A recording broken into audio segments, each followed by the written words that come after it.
Dear students, have a very sweet day to all of you. जी हाँ प्यारे बच्चों, आज मैंने आपको एक क्लास में पढ़ाया था cash basis accounting concept and the accrual basis accounting concept. जी हाँ प्यारे बच्चों, हमने कैश बेसिस और एक्रूअल बेसिस के बारे में आज पढ़ा था। सही मायने में अगर मैं आपको बताऊं, किसी भी बिजनेस एंटरप्राइजेस का जो मेन उद्देश्य होता है वो उद्देश्य होता है कि उस बिजनेस का सही प्रॉफिट और सही लॉस हमें निकालना होता है।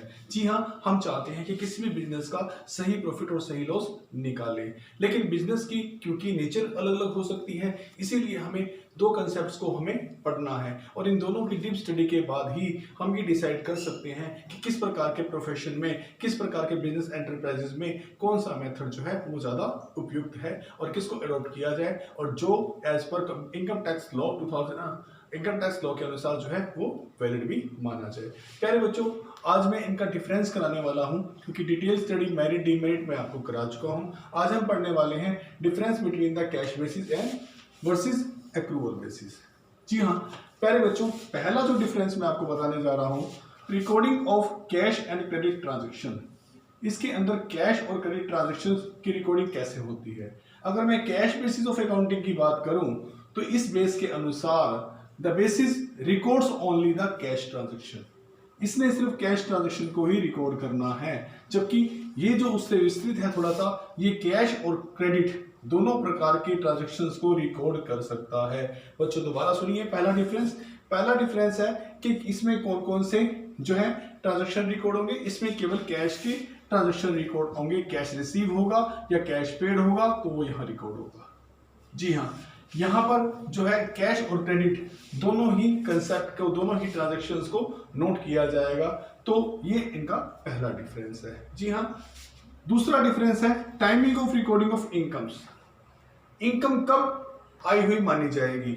इसमें इनकम तब आई हुई मानी जाएगी, जी हाँ, कैश बेसिस ऑफ अकाउंटिंग में as per this basis only those incomes are recorded. इसमें वो इनकम रिकॉर्ड होंगी जिनको हमने कैश में रिसीव कर लिया है, अर्थात कैश रिसीव्ड हुए बिना इनकम को कंसीडर नहीं किया जा सकता। जबकि इसमें ऐसा नहीं है। इसमें हमने कोई ट्रांजैक्शन कर दिया सेल का, भले ही वो कैश सेल किया है या क्रेडिट सेल किया है, उसका अमाउंट कैश आया है या आगे आएगा, अभी तक नहीं आया है, तो इस केसेस में कैश रिसीव्ड हो या ना हो, इसमें ट्रांजैक्शन जब हुआ था उसी वक्त उसे नोट किया जाना जरूरी है। जी हाँ, इसका मतलब तो ये हो गया, इसके अनुसार सेल की अगर कैश सेल किया जाए, उसकी जो इनकम आएगी, उसकी जो कैश आएगी, तब हम उसे इनकम मान लेंगे। लेकिन इसमें जो है क्रेडिट सेल जिसकी की अर्निंग हमें महीने 2 महीने बाद आ सकती है, या कैश सेल जिसकी आज ही कैश आ रही है, इन दोनों की इनकम्स को हम आज ही कंसीडर कर लेंगे इनकम के रूप में। थर्ड है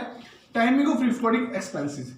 एक्सपेंसेस कब रिकॉर्ड होते हैं। इसमें इस बेस के अनुसार, कैश बेस की बात कर रहा हूं बच्चों, इस बेस के अनुसार एक्सपेंस को रिकॉर्ड तब किया जाएगा जब वो एक्चुअल में कैश चला जाएगा। जी हाँ, अगर हमने आज कोई चीज खरीद ली है लेकिन उसको कैश में पेमेंट नहीं किया है तो उसका रिकॉर्ड आज नहीं होगा।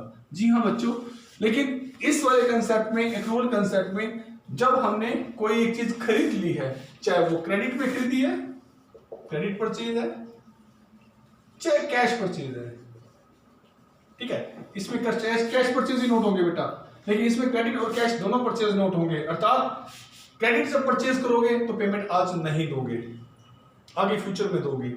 जब कैश परचेज करोगे तो पेमेंट आज दोगे। तो कैश आज पे करो या फ्यूचर में पे करो। जब कैश में परचेज करने का ट्रांजैक्शन कर ही लिया है, जी हाँ, जब परचेज करने का ट्रांजैक्शन कर ही लिया है तो इसको रिकॉर्ड कर लिया जाएगा। इसका मतलब ये हो रहा है कि एक्रूअल कंसेप्ट कैश कंसेप्ट की तुलना में ज्यादा कॉम्प्रिहेंसिव है। हाँ, एक डिफरेंस ये भी लिखा जा सकता है कि ये नैरो है तो ये वाइडर है। जी हाँ, ये नॉट कॉम्प्रिहेंसिव है, ये कॉम्प्रिहेंसिव कंसेप्ट है। जी हाँ, आगे बात आती है इसकी लीगल पोजीशन की।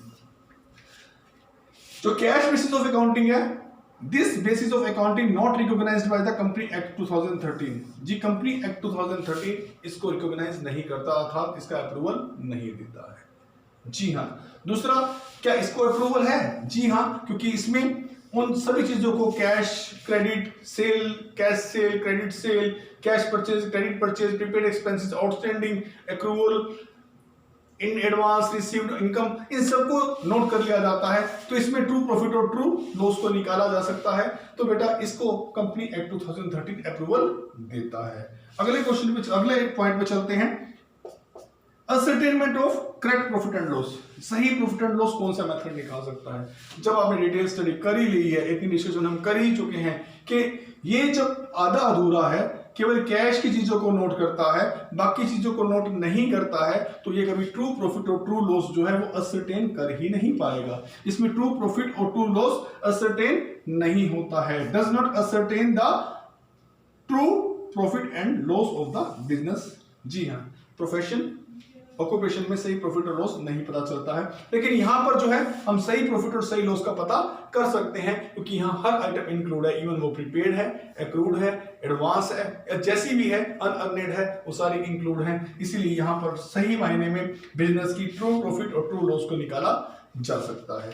जी हाँ, और मैं आपको बता दूं एक डिफरेंस और मेरे माइंड में आ रहा है, मैंने लिखा नहीं है जी, ये मैचिंग कंसेप्ट को फॉलो नहीं करता है, जबकि ये वाला मैचिंग कंसेप्ट को फॉलो करता है। तो जो ये मैंने पढ़ाते वक्त बताया था कि मैचिंग कंसेप्ट को फॉलो नहीं करता है, ये मैचिंग कंसेप्ट को फॉलो करता है। अब बात आ रही है कि सुइटेबल कहां है, ये मेथड कहां सुइटेबल है? बेटा जहां पर लॉयर, डॉक्टर, चार्टेड अकाउंटेंट का प्रोफेशन है, जहां पर वो फीस रिसीव होने के बाद, फीस को कैश में आने के बाद ही अपनी इनकम कंसीडर करते हैं, उन प्रोफेशंस में, कुछ स्पेशलाइजेशन वाले प्रोफेशंस के अंदर कैश बेसिस ऑफ अकाउंटिंग को माना जाता है, कैश आने पर ही इनकम को कंसीडर किया जाता है। तो ऐसे प्रोफेशन में ये ज्यादा उपयुक्त है, जबकि ये हर उस बिजनेस ऑर्गेनाइजेशन में उपयुक्त है जहां पर हमारा मोटिव जो है वो प्रॉफिट कमाना होता है। हर बिजनेस एंटरप्राइजेस में जहां पर हमें बहुत सी चीजों को ध्यान से देखकर चलना है, जहां पे एक्रूवल जो जहां पे एक्रूड, अनअर्नेड, जी हाँ, प्रीपेड और अदर चीजों को कंसीडर करके चलना है, वहां उस बिजनेस एंटरप्राइजेस के अंदर जो है ये वाला उपयुक्त रहता है। एक और डिफरेंस बताने वाला हूं बेटा, स्पेशल आइटम इन्वॉल्वमेंट। जी हाँ, मैंने आपको कह दिया ना कि यहां पर प्रीपेड एक्सपेंसेस का, इनकम रिसीव्ड इन एडवांस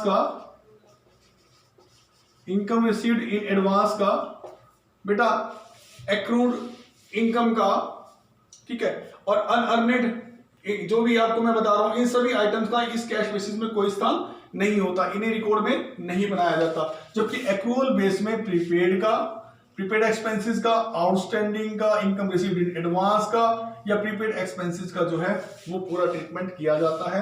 तो इन दोनों में अगर हम स्टडी करें तो कुछ जगह पर ये एप्लीकेबल है, लेकिन बहुत सारे बिजनेस एंटरप्राइजेस के अंदर जहां प्रॉफिट मोटिव का उद्देश्य है वहां एक्रूअल बेस जो है वो एप्लीकेबल होता है। एक बात मैं और बता दूं बेटा, अगर इन दोनों को समान रूप से या इन दोनों को इनकी इंपॉर्टेंस के हिसाब से बिजनेस में बराबर से लागू किया जाए तो उसे हाइब्रिड बेसिस ऑफ अकाउंटिंग कहते हैं, या फिर मिक्स्ड बेसिस ऑफ अकाउंटिंग के नाम से जाना जाता है। ये एक छोटा सा टॉपिक है, सिलेबस में नहीं है, लेकिन फिर भी बता रहा हूं कि अगर इन दोनों ही कंसेप्ट को हम बिजनेस एंटरप्राइजेस के अंदर लागू करते हैं तो वो हाइब्रिड बेसिस ऑफ अकाउंटिंग कहलाएगा। थैंक यू वेरी मच बच्चों।